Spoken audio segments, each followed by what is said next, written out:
विद्यानगर जाना पड़ेगा तो। ठीक भाई, बाहर बाहर बाहर। बड़ा आवाज आ रही है क्या? Yes sir. अब सभी बच्चे एक चैट वाला डाउन करो।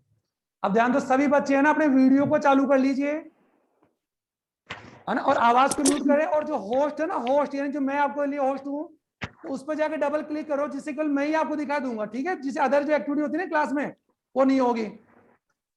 सही बच्चे क्या करें, होस्ट पर जाके, होस्ट का जो कैमरा है ना वीडियो, उसको जाके डबल क्लिक करो आप, ठीक है? खुशी गुजर, आयुषी, अंकित शर्मा, अशोक चौधरी, आवाज आ रही है? Ashok, yes sir. अशोक आ तो हंस रहा है बहुत ज्यादा, क्या बात, इस्माइल ज्यादा। अशोक अशोक आवाज, हाँ कीप इट अप, इसको ऐसे ही रखो, ठीक है? चेहरे पर हमेशा स्माइल रखो आप लोग, स्ट्रेस मत रखिए, आप ना स्ट्रेस नहीं होना चाहिए। आयुष शर्मा, विश्वनाथ, ओके, सूर्यबान, खुशी गुजर, ये धारवी नहीं जुड़ी, Dharvi Khandal, Dharvi are you heard me, Dharvi Sharma, Jyoti Saini, का Jyoti Saini, Jyoti, yes sir. Okay, अच्छा ठीक है। नेहा प्रजापत, नेहा, प्रेरणा प्रजापति, क्लास कनेक्ट हो गई क्या Prerna? Are you listening me Prerna? हाँ, वो बैंक में जाऊँ फिर मैं करा दूंगा। प्रेरणा जुड़ रही, क्लास जुड़ रही क्या? जाना पड़ेगा विद्यानगर। ठीक है, अब ठीक है, ओके बेटा, क्लास स्टार्ट करते हैं हम लोग, है ना? अपने आवाज को म्यूट करें और अपना है ना उसको चालू कर लीजिए, आप लोग वीडियो को चालू कर सकते हैं। और होस्ट है ना, होस्ट यानी मैं आपका क्लास का होस्ट हूँ, उसको जाके डबल क्लिक कर लो, ठीक है? नेहा प्रजापत, ओके बेटा। एक तो गुड मॉर्निंग कोई नहीं बोलता, good morning sir. Good morning sir. Good morning sir. Good morning sir. Morning sir. अरे नालायक बच्चों, good morning sir. Good morning sir. अब सुन लो, तुम सबके सब नालायक हो। Good morning sir. कहने गुड मॉर्निंग कहने की बात करते हो ना, अब तुम नालायक हो, इसके लिए एक बात हम दिखा दीजिए। आप नालायक हो सभी बच्चे? नहीं है, चलो स्टार्ट करते हैं, ठीक है? ओके, गुड मॉर्निंग, स्टार्ट कर रहे हैं। देखो कल हम लोगों ने असंक्रात्मक डिजीज में हमने एलर्जी पढ़ी, ओके बच्चों? निर्मल सर आवाज नहीं आ रही है। आवाज नहीं आ रही, अब आ रही है आवाज? अब तेरे पास आ रही है निर्मल? आवाज आ रही बच्चों? आवाज आ, ओके। जो कल हम लोगों ने पढ़ा था असंक्रात्मक, ध्यान दीजिए, यानी यू कह सकते हैं नॉन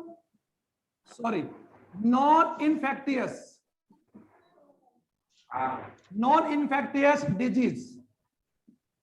बच्चों ध्यान से सुन लीजिए, ये जो डिजीज वाला जो चैप्टर हम पढ़ रहे हैं, ये आपके बोर्ड एग्जाम और नीट एग्जाम जो आप लोग फर्दर देने वाले हैं, उसमें एक इंपॉर्टेंट क्वेश्चन, इसमें हर साल दो तीन क्वेश्चन नीट में हमेशा कंडक्ट होते हैं, हमेशा डेफिनेटली आते हैं।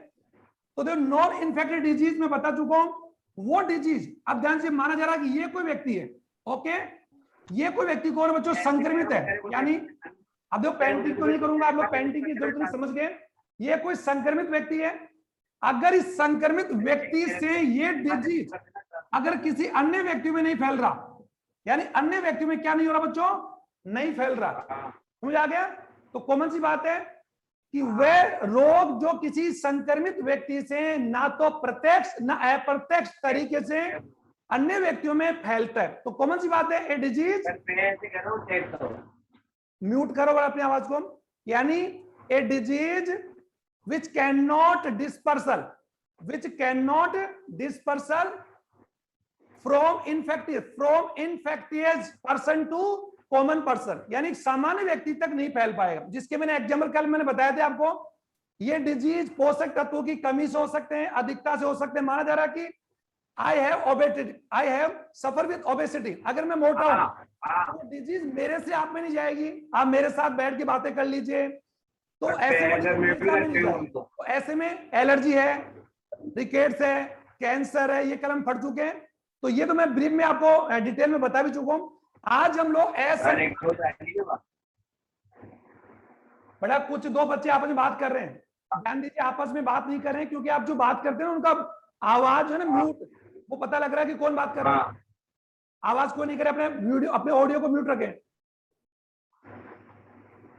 ठीक है? ओके, अब देखो कितना चार्ज काटेगा वो? नहीं आप बेटा, क्लास में कुछ बच्चे बात कर रहे हैं, आवाज म्यूट रखें, अपनी आवाज को म्यूट कर दें। और आप लोग बच्चों अपने उसको जाके होस्ट है ना, होस्ट को क्लिक करें। अच्छा मधु, आप लोगों को और कोई बच्चे दिखाई दे रहे हैं? और बच्चे? ठीक है, ओके। निर्मल, आपको और को केवल होस्ट को ही आप क्लिक करें, केवल होस्ट को ही, बाकी को मत देखिए आप लोग, ठीक है?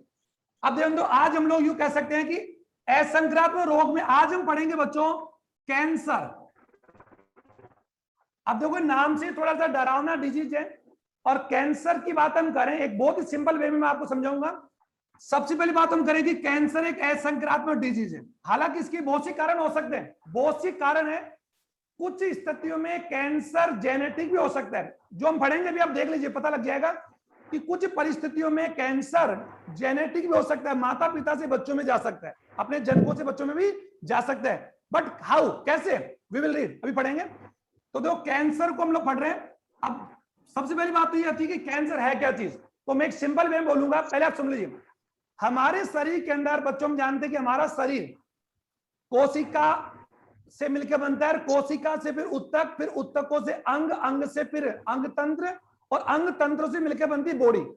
और हमारे शरीर के अंदर, आप लोगों को मैं बहुत बार बता चुका हूं कि हमारी बॉडी में लगभग 260 प्रकार की कोशिकाएं, इतना समझ लो आप। तो देयर आर 260 टाइप या more than 260 type cells are consist या अकर इन ह्यूमन बॉडी। यानी हमारी बॉडी में 260 प्रकार की कोशिकाएं, 260 नहीं 260 प्रकार, जिनमें हम जानते हैं आरबीसी, डब्ल्यूबीसी, अगर बात हम कर रहे हैं, ये सभी कोशिकाओं के प्रकार है।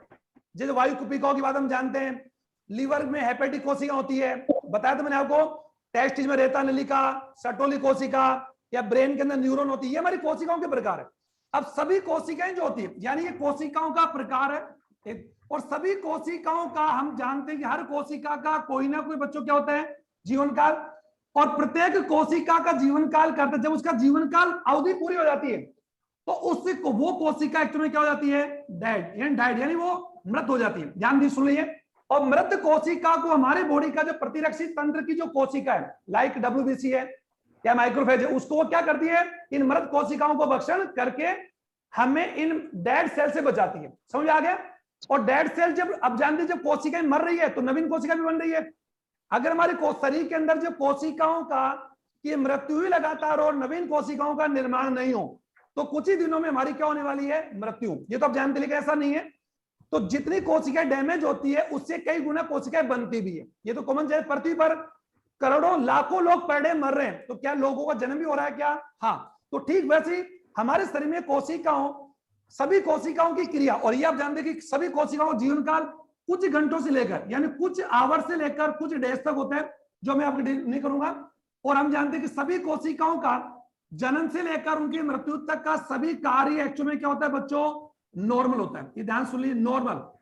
और जब हमारे शरीर की सभी कोशिकाएं, सभी अंग, सभी उत्तक नॉर्मल काम कर रहे हैं, तो डेफिनेटली हम लोग उस कंडीशन को क्या बोलते हैं, स्वस्थ या स्वास्थ्य है, एक सामान्य, एक हेल्थी कंडीशन बोलते हैं। अब बात आती है कैंसर होता कैसे, बहुत ही है। तो हमारे शरीर के अंदर करीब करीब सभी कोशिकाएं जो विभाजन करती है, तो कोशिकाओं में जो विभाजन होता है, ये मैं आपको ब्रीफ में क्यों बता रहा हूं डिटेल में, देखो हर कोशिका में, यानी करीब करीब सभी कोशिकाएं, कोशिका विभाजन होता है। फिर कोशिका विभाजन के बाद में कोशिकाओं में कौन सी क्रिया होती है, विभेदन, विभेदन होता है। और विभेदन के बाद में अब कोशिकाओं की क्या होती है, वृद्धि होती है। इसको आप समझे। तो हमारे शरीर में सभी कोशिकाओं में कोशिका विभाजन और कोशिका विभेदन, ये ध्यान दो, ये एक्चुअली कौन सा पॉइंट है, कोशिका विभेदन, सेल डिवीजन और सेल डिफरेंशिएशन, ये सभी कार्य एक्चुअली में कौन सी स्थिति में होते हैं, सामान्य होते हैं। तो जब हमारे शरीर की सभी कोशिकाओं में जब विभाजन, सामान्य कोशिका विभाजन और सामान्य कोशिका विभेदन होता है, तो नवीन कोशिकाएं जो बनती है, जो नवी कोशिका बनेगी, वे कोशिकाएं भी कैसे बनेगी बच्चों, नॉर्मल बनेगी। नॉर्मल मतलब जैसी वो होती है। ओके, गोल है तो गोल, अंडाकार तो अंडा, यानी उतनी बनेगी। जैसे मैंने कहा कि ह्यूमन बॉडी, हमारी आकृति, सभी की आकृति सामान्य है, लेकिन अगर कोई परिस्थिति में अगर अबनॉर्मल स्थिति हो जाए, असामान्य स्थिति हो जाए, तो कभी कभार होने वाला व्यक्ति की वर्दी इतनी ज्यादा हो जाती है, जैसे हम जानते हैं कि वर्दी हार्मोन की अधिकता हो जाए तो बच्चा अपने जीवन काल में बहुत बड़ा हो जाता है, तो उसे अब क्या बोलोगे, सामान्य बोलोगे कि असामान्य? असामान्य। तो कैंसर में ज्यादा मैं आपको डिटेल में लेके चलूं, उसके लिए समझा दूं कि हमारे शरीर के अंदर होने वाली कोशिकाओं में कोशिका विभाजन और कोशिका विभेदन सामान्य होता है, और कोशिका विभाजन और कोशिका विभेदन जो होता है बच्चों पूरी तरह से नियंत्रित, यानी पूरी तरह से नियंत्रण में होता है। ये ध्यान दो, यानी कोशिका का विभाजन और कोशिका विभेदन की क्रिया जब नियंत्रण में होती है, और नियंत्रण कौन करता है? भी हम जानते हैं कि कोशिका विभाजन नियंत्रण कौन करता है? कोशिका का केंद्र, क्योंकि केंद्र को कोशिका का हम क्या बोलते हैं? मास्टर बोलते हैं, कंट्रोलर बोलते हैं, ब्रेन बोलते हैं, याद है, प्रोड्यूसर। क्योंकि हम जानते हैं किसी कोशिका के सभी कार्यों का नियंत्रण कौन करता है? न्यूक्लियस करता है।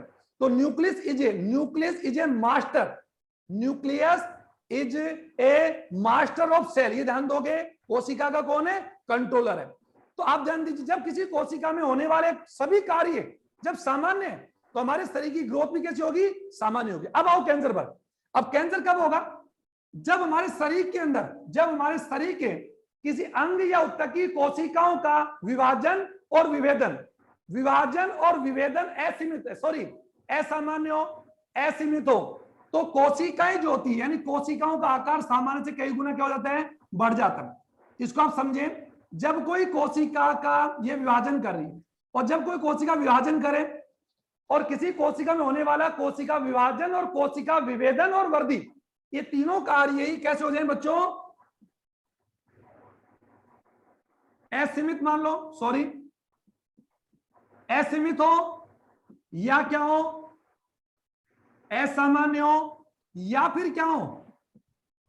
अनियंत्रित हो। ये ध्यान से सुन लीजिए, जब हमारे शरीर के किसी अंग या ऊतक की कोशिका में विभाजन, विभेदन और वृद्धि तीनों ही क्या हो जाए? असामान्य या असीमित हो जाती है, तो ये अनियंत्रित कोशिकाएं, कौन सी कोशिकाएं? अनियंत्रित कोशिकाएं सामान्य कोशिकाओं का भक्षण करके, सामान्य कोशिकाओं को ध्यान दें, ध्यान सुनो बच्चों, ये हमारे बॉडी का कोई अंग है, माना जा रहा है कि हमारी बॉडी का अंग का नाम क्या है? लंग्स है, जैसे फेफड़े।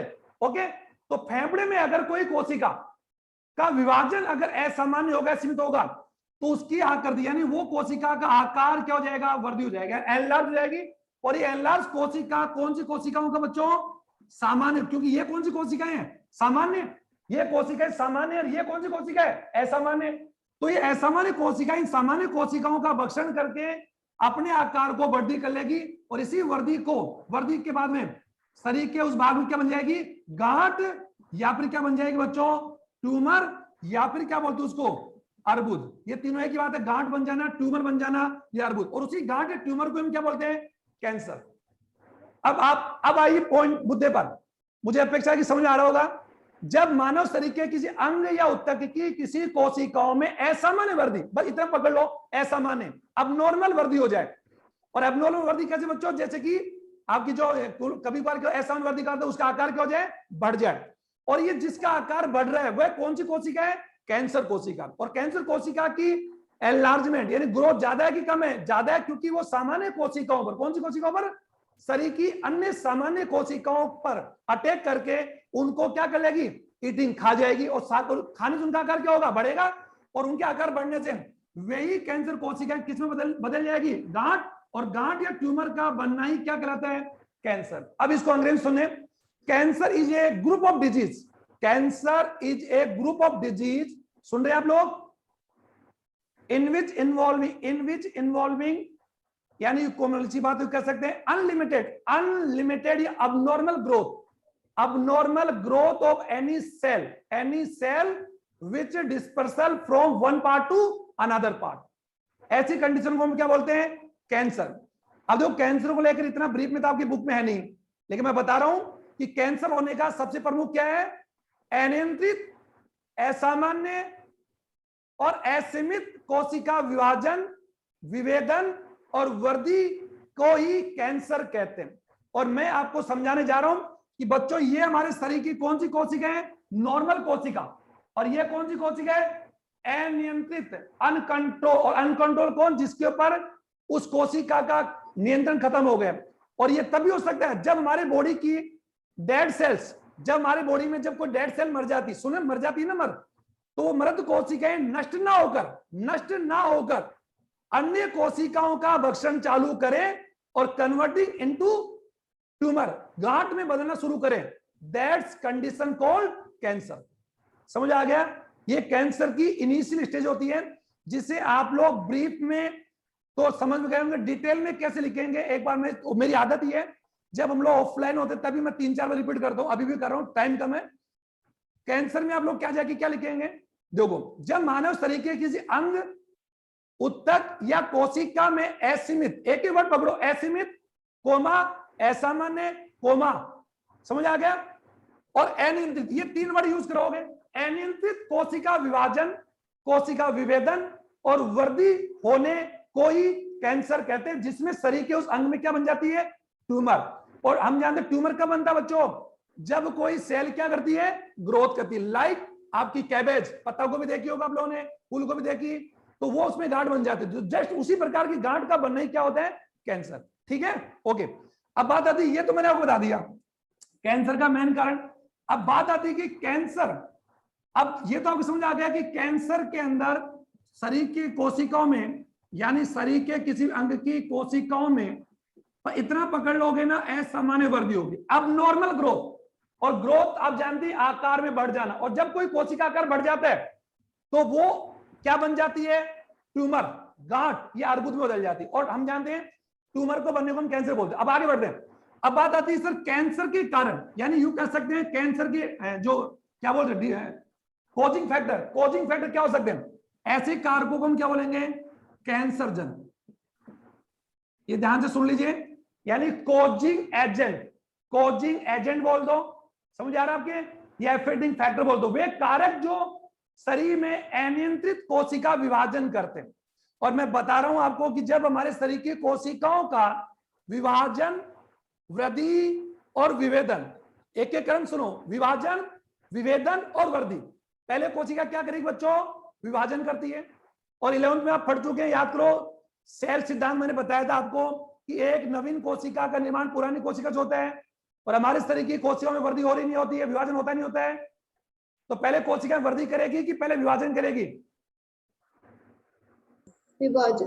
वेरी गुड, कोशिका विभाजन, फिर कोशिकाओं में क्या होगा, विभेदन होगा। विभेदन मतलब अंतर, आकार, आकृति, जैसे अभी इस समय आप सभी बच्चे एक ही सब्जेक्ट के बायोलॉजी के, 12th बायोलॉजी, क्या 12th बायोलॉजी पास करने के बाद में क्या आप सभी बच्चे एक ही कोर्स करेंगे, अलग अलग करेंगे?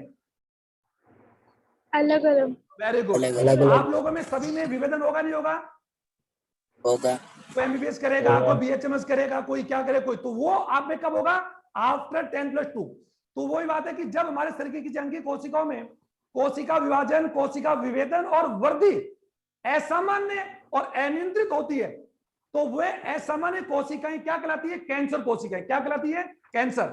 और वो असामान्य कोशिकाएं सामान्य कोशिकाओं पर क्या करेगी, अटैक करेगी, और अटैक करके हमारे शरीर के नॉर्मल कोशिकाओं को खाकर, जिससे उनका आकार बढ़ जाएगा, और उसी आकार के बढ़ने की वजह से उनकी ग्रोथ कैसी होगी, अब नॉर्मल, और वो एनलार्ज हो जाएगी। क्या हो जाएगी, एनलार्ज। और एनलार्ज सेल ही क्या बन जाती है, ट्यूमर। ट्यूमर बता दी। अब बात आती है वे कारक, कैंसरजन क्या होंगे, वे कारक जो शरीर में असामान्य वृद्धि या अनियंत्रित कोशिका विभाजन, आपके समझ आ रहा होगा, अनियंत्रित कोशिका विभाजन, या फिर सिंबल लिख सकते हो, वे कारक जिनसे कैंसर होता है। तो ऐसा ना लिखकर आप क्या लिखोगे, वे कारक जो शरीर में कोशिकाओं के विभाजन, विभेदन और वृद्धि को असामान्य और अनियंत्रित करते, जिनके कारण कोशिकाओं में अनियंत्रित विभाजन हुआ, अनियंत्रित वृद्धि हुई। समझ आ गया? ऐसे कारकों को क्या बोलेंगे, कैंसर। और सर देयर आर 3 टाइप, ये कैंसर जो जनरली 3 प्रकार के होते हैं, जल्दी से मैं लिख रहा हूं आपके सामने। दे में भी, यानी यू कह सकते हैं कैंसरजन्स, ये इंग्लिश में बोल रहा हूं मैं, इसको इंग्लिश में से बोल देंगे, लो कैंसर, ये लो, एक ही बात है। हिंदी में तो क्या बोलेंगे, कैंसर के कारक। ओके, इंग्लिश में लिख रहे हैं। अब क्या, देयर आर, यू कह सकते हैं दीज आर 3 टाइप, और दे यू कह सकते हैं वन ऑफ देम, उनमें से एक कौन सा होगा, भौतिक, फिजिकल कैंसर, आराम से, फिजिकल। दूसरा कौन सा होगा? रासायनिक, यानी हमारे शरीर में कैंसर या गांठ बनने का कारण क्या हो सकता है। लेकिन एक बात सब बच्चों को बोलूंगा कि हमारे शरीर में कोई भी अनलार्जमेंट ग्रोथ होना हमेशा कैंसर नहीं है। तो डरे नहीं, घबराए नहीं। कभी ऐसा स्थिति हो भी जाए, कभी इनकेस भगवान ना करे ऐसा हो, लेकिन अगर हो भी जाए तो we should proper diagnosis, we should proper diagnosis. समझ आ रहा है? फ्रॉम ए, यूं कह सकते हैं कि ए गुड या ए परफेक्ट डायग्नोसिस सेंटर पर जाकर हम लोगों को डायग्नोस करवाना चाहिए। बताऊंगा भी आपको। ओके, भौतिक कारक, रासायनिक, और तीसरा कौन सा हो सकता है? जैविक। आराम से। तो sir cancer genes are 3 type. भौतिक कारक क्या हो सकते हैं? भौतिक कारक तो होता है, सिंपल सी बात है, जैसे कि भौतिक कारक हम जान सकते हैं, ताप है, दाब है, ऊष्मा है, विकिरण है, अल्फा, बीटा, एक्सरे, गामा। समझ आ रहा है? या जो मोबाइल टावर हम यूज करते हैं, जैसे इस समय आप ऑनलाइन क्लास ले रहे हैं, तो ऑनलाइन क्लास का अर्थ होगा कि आपके घर पर नेटवर्क आ रहा है तभी तो आप बात कर रहे हैं। तो इसका अर्थ है कि हमारे चारों तरफ अल्फा, बीटा, गामा या खतरनाक रेडियो एक्टिव विकिरणों का आवरण है क्या? हाँ। ये किसने बनाया? हमने बनाया। इससे हमें फायदा तो है, लेकिन ये हमारे शरीर को डैमेज भी करता है कि बच्चों? हाँ। समझ आ गया ना? आज के बाद हम गुरु, जब ये इंटरनेट या जब ये मोबाइल नहीं थे तो कैंसर नामक रोग भी सर बहुत कम हुआ करता था। अब तो समझ आ रहा है? लेकिन आज पर डे पर ईयर करोड़ों व्यक्ति कैंसर से ग्रसित होते हैं, जिनमें से एक सबसे खतरनाक कारक क्या? भौतिक क्या? तो इनमें क्या आ जाएगी बच्चों? ताप, ऊष्मा और विकिरण। तुम लिख रहे हो मेरे साथ? विकिरण, यस सर। ओके, जिनमें अल्फा, बीटा, सुना आप लोगों ने? अल्फा, बीटा, गामा, और यू कह सकते हैं कि डेल्टा, ये तो जानते होंगे, एक्सरे, यूवी, ये सब की सब कौन है? भौतिक है सर। और भौतिक अर्थ है कि जब हमारे शरीर की कोई भी सरफेस, कोई भी सरफेस इंटरनल, वो सरफेस अगर फिजिकल रूप से ज्यादा माना जा, रोज अगर माना जा, क्या बोल सकते उसको, रोज टच होती है किसी भी कारक से, तो उस कारक को हम क्या बोलेंगे? फिजिकल बोल। देखो मैं मेरी बॉडी को देखो, ये sir that is a physical process, ये फिजिकल है। जो मैं आपको पढ़ा रहा हूं दैट सोल्स फिजिकल। अब तो समझ आ गया ना? तो भौतिक कारक कौन कौन से हो सकते हैं? रेडियो एक्टिव विकिरण, जो हम लोग नेट, इंटरनेट, मोबाइल या हमारे जो संचार के साधन उनका यूज हम करते हैं, और जगह जगह हमने टावर लगा रखे, तो उन टावरों से खतरनाक विकिरणें हमारे चारों तरफ हमारी बॉडी को डैमेज करती है क्या? हाँ। तो क्या इन कारणों से भी हमारे कोशिकाओं में ये वर्दी हो सकती है क्या? हाँ। और ऐसा माने वर्दी कोई आगे जाकर क्या बोलते हैं बच्चों? कैंसर। समझ आ गया? दूसरा जो रासायनिक, अब बच्चों देखो रासायनिक कारक में क्या हो सकता है? आप सब जानते हैं, मैं एक नाम लिखूंगा जो आप तुरंत पहचान जाएगा। धुआं, तंबाकू, सिगरेट, बीड़ी, जर्दा। समझ आ गया? ये जितने भी पदार्थ हम लोग, यहां तक कि अल्कोहल ड्रिंक की बात हम करें, ये भी, लेकिन ये सब के सब कौन से कारक है? रासायनिक है। और कैंसर के रासायनिक कारक, धुआं आ गया, तंबाकू। और आप जानते हैं सर, ज्यादातर कैंसर का जब ऐड आता है बच्चों, तो ज्यादातर कैंसर में कौन सा कारण दिखाते हैं? धुआं, बीड़ी। ऐसे लिखा होता है बीड़ी के या सिगरेट के पैकेट के ऊपर एक कैंसर के रोगी का चित्र होता है, और लिखा रहता है कि smoking is ended our health. आता है ना? आता है ना? Yes, sir. क्यों? क्योंकि हम जानते हैं कि धूम्रपान से कर्क रोग होता है, और कर्क कौन है? कैंसर। तो आपको बता दूं कि धूम्रपान, बीड़ी, जर्दा, गुटखा कैंसर का केवल एक कारक है, बल्कि कैंसर के कारण एक है कि अनेक है? अनेक। आप देख लीजिए। तो ये धुआं हो सकता है, तंबाकू हो सकता है, बीड़ी हो सकता है, ये सब आगे इसके अंदर, ये मैं धूम्रपान, ये सब आगे इसके अंदर, कोई दिक्कत है? और कैंसर के रासायनिक कारकों को बच्चों क्या बोलते हैं? ये इंपोर्टेंट टॉपिक है, कार्सिनो। जो ब्लैक बोर्ड का वर्क अगर समझ में नहीं आया तो मैं आपको रिपीट भी कर रहा हूं। ओके, मेरी राइटिंग तो शुरू से खराब है, ये तो आप जानते ही हैं। राइटिंग समझ आ रही है साक्षी? Yes sir. राइटिंग तो खराब है ना सर की? No sir. कोई बात नहीं, तुम कह सकते हो। लेकिन अभी ध्यान दो, रासायनिक कारकों को क्या बोलते हैं? कार्सिनोजन। कार्सिनोजन कहते हैं। ओके, अब आ जाओ तीसरा कारक कौन है? जैविक। अब जैविक कारक में क्या होगा बच्चों? ओंकोवायरस, ओंकोवायरस। और आप जानते हो कैंसर के अध्ययन को, कैंसर की स्टडी को हम लोग बच्चों, मैं आज आपको लिख दूं, ओंकोलॉजी भी कहते हैं। कभी सुना हो तो आप लोगों ने ओंकोलॉजी? ऑन्कोलॉजी क्या होता है? टू स्टडी ऑफ ट्यूमर या टू स्टडी ऑफ कैंसर। तो कैंसर के अध्ययन को हम क्या बोलते हैं? ऑन्को। ओके, समझ आ गया? हो सकता है आप में कोई आगे जाकर कैंसर रोग का विशेषज्ञ बन जाए, तो आप बनोगे ऑन्कोलॉजिस्ट, बनोगे, कैंसर का इलाज करोगे आप बड़े होकर। अब बात आती है जैविक कार्य में क्या हो सकता है? Onco virus. और हम जानते हैं वायरस कौन है बच्चों? जैव है, जैविक है ना। तो क्या जैसे कोरोना का कौन है कारक? कोरोना वायरस है। वैसे क्या किसी शरीर के अंदर क्या कोई वायरस से भी शरीर में गांठ बन सकती है क्या? तो जवाब आएगा यस। और वो कौन सा वायरस हो सकता है? Onco virus. समझ आ गया? ऑन्को वायरस तुम समझ आ रहा होगा। और ऑन्को वायरस के अंदर, ऑन्को वायरस में परम रूप से कौन होता है बच्चा? ऑन्कोजीन होता है। अब ये ऑन्कोजीन यानी ऑन्कोजीन प्राय हमारी बॉडी में, प्राय हमारी बॉडी के अंदर असक्रिय होता है। ये ध्यान से सुन लीजिए, असक्रिय होता है। लेकिन जब कोई कारक हमारी बॉडी में जाकर इस सक्रिय कारक को क्या करता है? असक्रिय कारक को सक्रिय करता है, तो हमारे शरीर की किसी अंग की कोशिकाओं में क्या बना शुरू हो जाती है?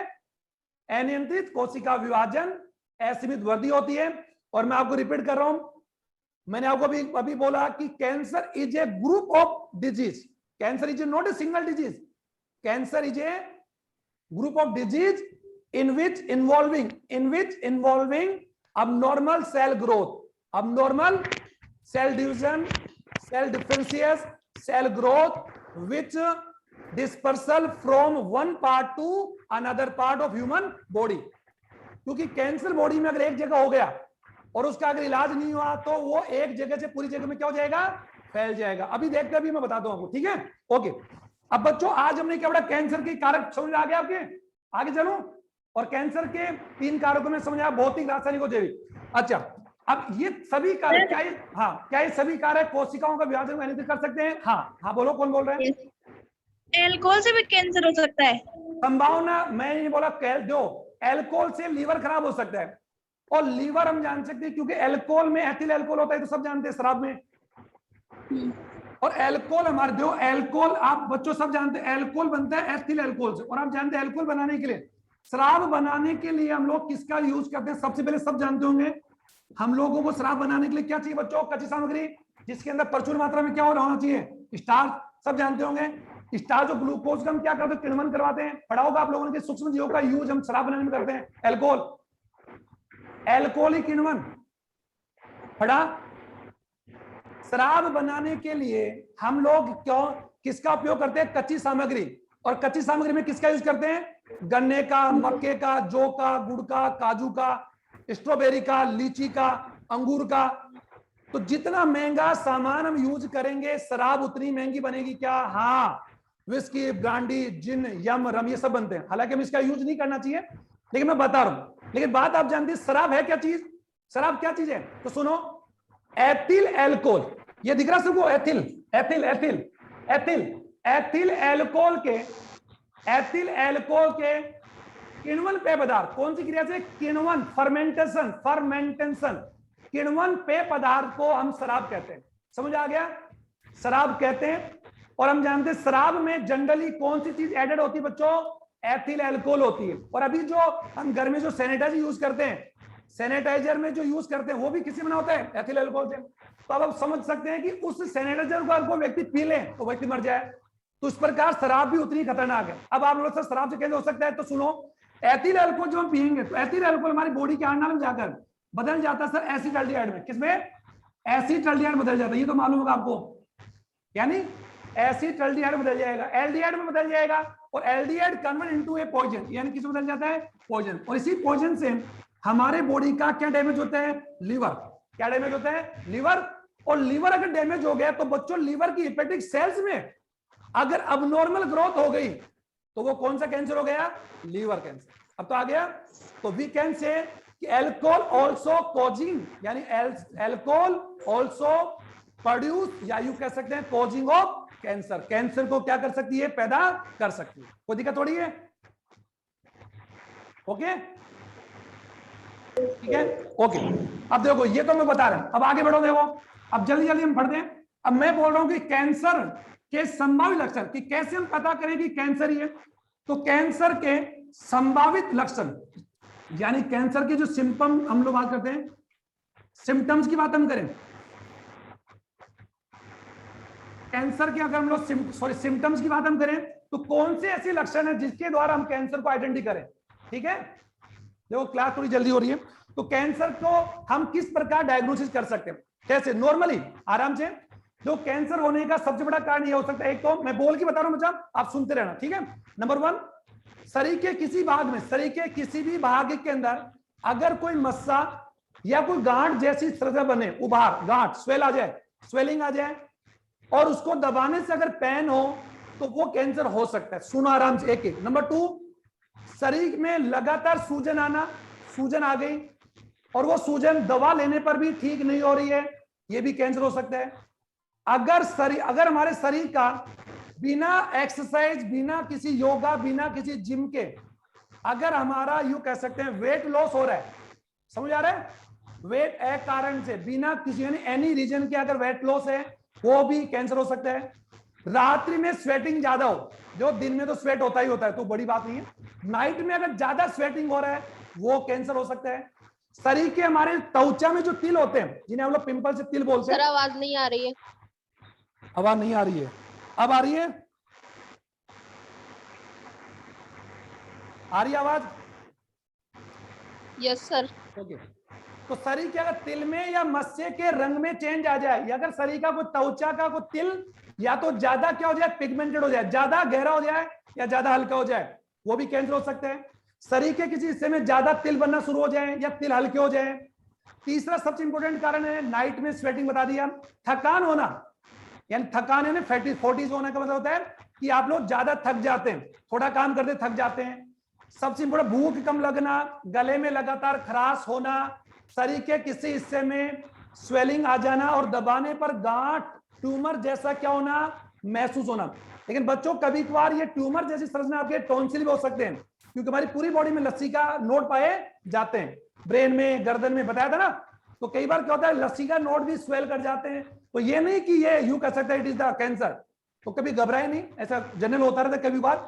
अच्छा, एक सबसे बड़ा कारण होता है कि बच्चा अगर उसको अनाव से ब्लीडिंग हो जाए, खाए तो यूं का स्टूल के साथ अगर ब्लीडिंग हो, पेट साफ नहीं हो, लगातार लंबे समय तक कब्ज बनी रहती है, भूख कम लगती है, थकान जल्दी हो जाता है, रंग चेंज हो जाए, ये मैंने सारे जो बता दिए, ये संभावित कैंसर के लक्षण हो सकते हैं। समझ आ गया आपके?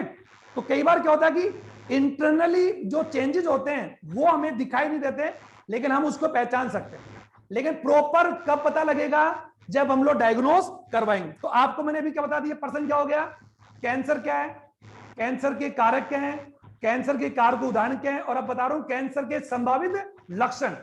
मैंने कौन से लक्षण बताए बच्चों? संभावित बताएं, संभावित बताएं, यानी ये एग्जैक्टली नहीं है सर, ये हम लोग केवल वी कैन गैस, हम लोग केवल अनुमान लगा सकते हैं। ओके, वो तो सर हम जानते, जब कभी हमारे अभी इन दिनों में अगर किसी व्यक्ति के जुकाम लग जाए और गले में खराश आ जाए, सोचो तो उसके दिमाग में क्या आएगा कि मेरे कोरोना हो गया, है ना, क्योंकि अभी हम सभी डरे हुए।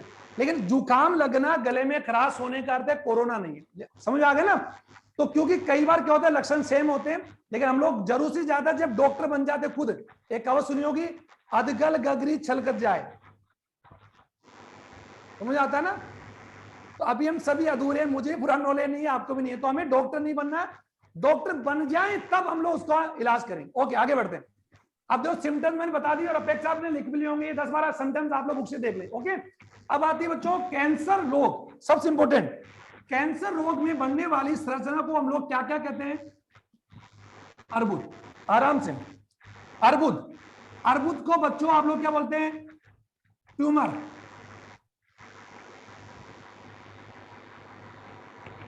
ट्यूमर बोल सकते हैं, या फिर क्या बोलते हैं?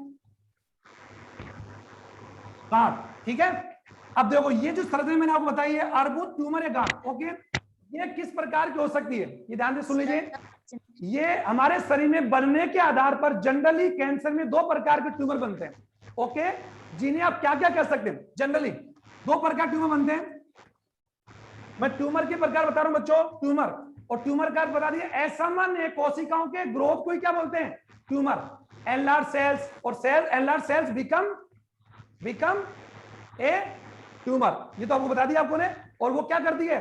सामान्य कोशिका पर अटैक करती है और यही कैंसर कोशिका और सामान्य कोशिका में अंतर होता है कि सामान्य कोशिकाओं में विभाजन कैसे होगा, सामान्य होगा, नॉर्मल होगा, और कैंसर कोशिकाओं में सब कुछ क्या हो जाएगा, असामान्य, अनियंत्रित और असीमित। ठीक है, अच्छा अब देखो आगे हम बढ़ते हैं।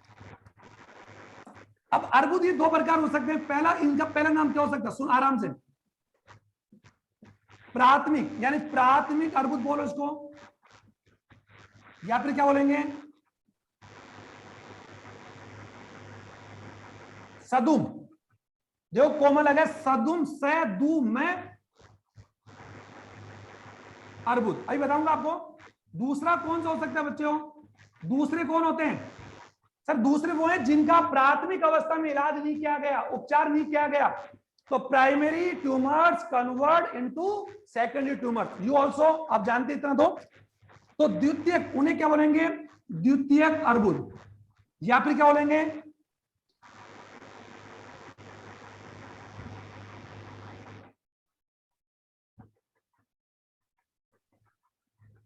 दुर्दम। अब जो नाम आ रहा है दूर दूर फैलने वाले, अब एक एक करके बढ़ रहा हूं आराम से, एक एक।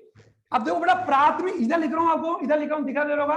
प्राथमिक अर्बुद क्या होते हैं, वे अर्बुद जो हमारे शरीर के किसी अंग या उत्तक या कोशिकाओं में जो पहली बार बनते हैं, इनिशियल जब शुरुआत होती है, ऐसे ट्यूमर को हम प्राइमरी कहते हैं। प्राइमरी ट्यूमर की सबसे बड़ी विशेषता होती है, माना जा रहा है कि शरीर के किसी अंग में बन गए। एग्जाम्पल ले रहा हूं, जैसे त्वचा में, ध्यान सुनिए, अभी बताऊंगा आपको कि कैंसर कई प्रकार के होते हैं, कार्सिनोमा, सार्कोमा, बताऊंगा, 2 मिनट रुकिए। तो शरीर के किसी भी अंग की उत्तक या कोशिकाओं में अब नॉर्मल ग्रोथ शुरू हुई, इनिशियल शुरुआत हुई कभी ना कभी, तो इनिशियल स्टेज में जो ट्यूमर बनेंगे उन्हें हम क्या बोलेंगे, प्राइमरी बोलेंगे। और प्राइमरी ट्यूमर को हम बोलते हैं सदूम बोलते हैं। क्यों, क्योंकि प्राइमरी ट्यूमर एक्चुअली में सबसे पहली बात तो क्या होते हैं, स्थानिक होते हैं, यानी आराम सुने, स्थानिक अर्थ होता है शरीर के जिस अंग या भाग में होते हैं वहां से वो टूटकर रक्त द्वारा शरीर के अन्य भागों में फैलते नहीं है। अतः ये बॉडी में क्या बने रहते हैं बच्चों, लोकल। ध्यान सुनो, लोकल का जानते हो ना, लोकल का अर्थ क्या होता है, गठिया या स्थानीय। निर्मल, अरे लोकल का अर्थ गठिया होता है कि स्थानीय होता है, स्थानीय, स्थानीय, ठीक है ना।